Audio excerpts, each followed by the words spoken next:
He wanted to reach out. He wanted, in his grief and his depression, he needed to talk. He pushed us to work on talking, which was really tough with him. But in the grief and in the tears, I found a medley that Dan really loved and responded to help that spirit and what he's experienced. Communicate and connect with others was the main thing. And I'm going to share with you where he's got now. This wasn't a good day. You can't see it. Every time he just had so much stuff on his throat, and I'd have to do what's called a glottal swallow prompt, and then his voice was come out, but he doesn't want that shown. So, but you're going to see him being able to breathe. You're going to hear it, and look at his eyes and watch what his spirit and his soul. He's one of my heroes, and he never gives up.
When Dan blinks, that means yes, or I agree, thank you.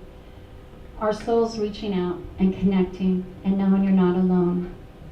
I've said how much I love being this type of performer, performing at this place every day. It's just a gift. And Dan is one of my heroes. It's like every day he gets a little better, fingernail by fingernail, crawling out of a dark space, and he inspires me to always do better and be better, and what really truly is about. Our patients have this effect on us. I'm going to show you another person that is another amazing young man, and the hearing this story is not him, but it's his mom. So Carlos had suffered a hand injury. He was on his bike late at night, and he ran a red light, and what happens to a lot of people when they run a red light, he got hit by a big car, flipped far in the air, and he landed, and he was pretty much dead on the pavement, but luckily he was 7 blocks from Breckenridge Trauma Center. They immediately stabilized him, life support, but unfortunately Carlos had no medical insurance. When he was discharged with the prognosis, never to walk again, speak again, cognitively there was so much damage. He was released into a nursing home where he was put in a bed that was too small for him, not given therapies because he just had such a bad prognosis. His mother came from the Carolinas to the emergency room. I'll let her one day tell her own story about still blood on his beard, told everything. She never went back to her life. From day one, she's advocated and has been there for her son. When they discharged him without a prognosis, there was a really great physical therapist because she's like, there's got to be more hope for my son. And the physical therapist told her a lot of things to do.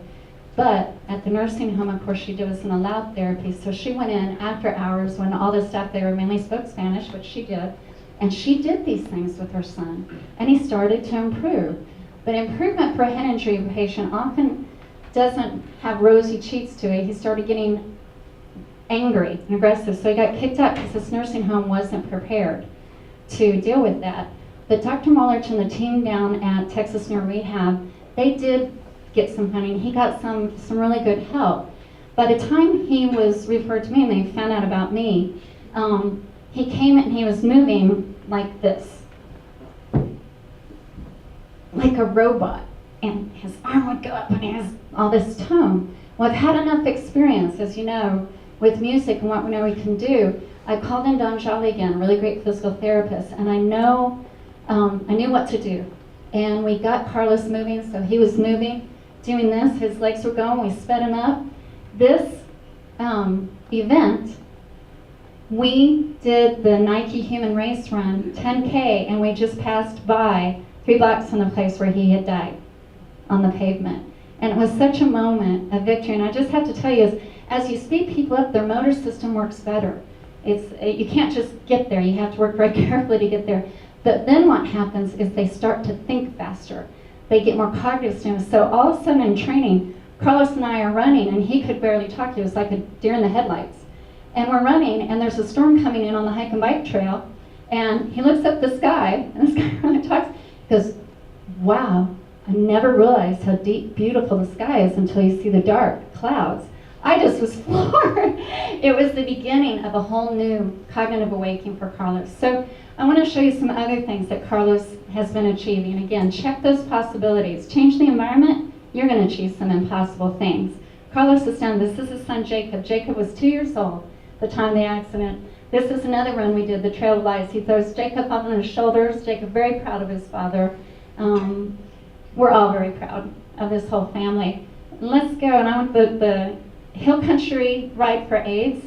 I know, Sarah, you do that, we do that, but this is Carlos getting back on a bike, and with somebody who has such severe impairment, learning to shift again, learning to ride that bike with Sony. He did the ride with his team, we got him bikes. And this is his mom, Tony. This is the person that Carlos, if he was here, would be holding a light very high. She's made all this possible. $800 a month, disability, 1-bedroom apartment, all the things that everybody would say that's never going to happen. He's still making gains. He's in our Health First Song program. He's working recycling program. He wants to get back. He's getting there, and it's just exciting. One of his inspirations and the predecessor to Carlos that made this possible is the next lady. This is Fran Demetriou, another patient, Dr. Moore's. He's such a brilliant doctor. I just have to say that with you here, Dr. Morlich. We're really blessed. You guys don't know the heroes that are in the trenches every day in this city. I do, and they take impossible situations constantly, and just have to honor our doctors, our therapists, do amazing things. Fran, Captain K, she was the original aerobics queen way before it was popular. Loved the Captain K. Parkinson's took her out of that. When she came to me and she had a really good response again with the music, she wanted to go back, and I had created the Lawn Institute with my whole motto, and my drive was to bring together what was ever possible, whatever we needed to do to make impossible things possible through arts and sciences. So Fran was the genesis of Team I Am I Can, which is why Carlos got so much help. Sarah Hickman did a concert at our house, and it was the only benefit we've ever done. Raised enough money, and Sarah, I want to share this moment, especially with you. You've never seen that. Kenton, spot off, please.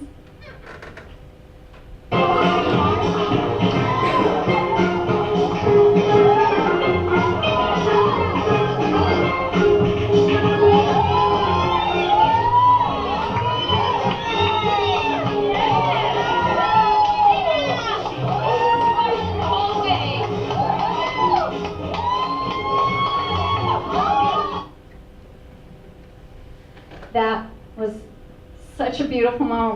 Everybody, even strangers were excited. Even the statesman wrote about Fran coming across the finish line. And Fran comes across, she's like, that was fun.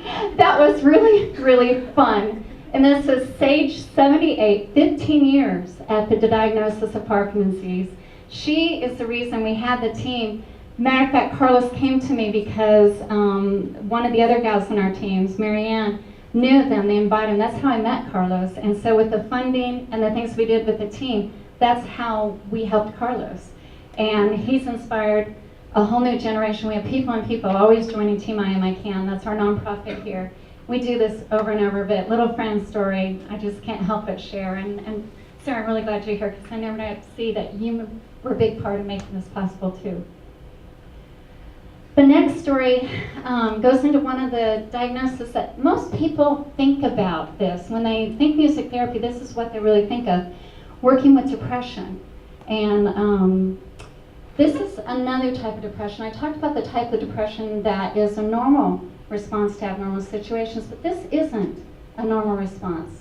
In the recommendations that are coming up with the DSM-5, I pulled this up so you understand the difference. This type of depression is a depressed mood for most of the day, more days than not, and it's for at least 2 years. That's very different, and you can have 2 or more of the following: poor appetite, all these things. That's not normal.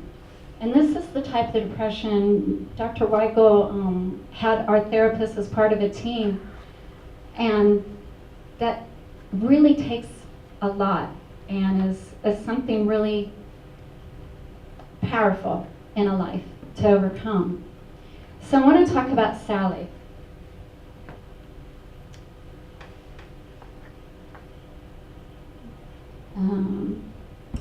Sally, as she was born into an upper middle class family. She was all but dissertation PhD, a coloratura soprano, pianist, composer, an author, educator, and a mother of 3. She was the head of Deaf Ed in Kansas, then became head of Michigan's Disability Services. She even led the movement to bring Public Law 94-142, the Education for All Handicapped Children's Act, into law in Michigan. But her depression deepened, and as her depression deepened, her marriage was crumbling. Her husband's perspective of their marriage at this time was, I would go to bed praying every night that the woman next to me would be dead.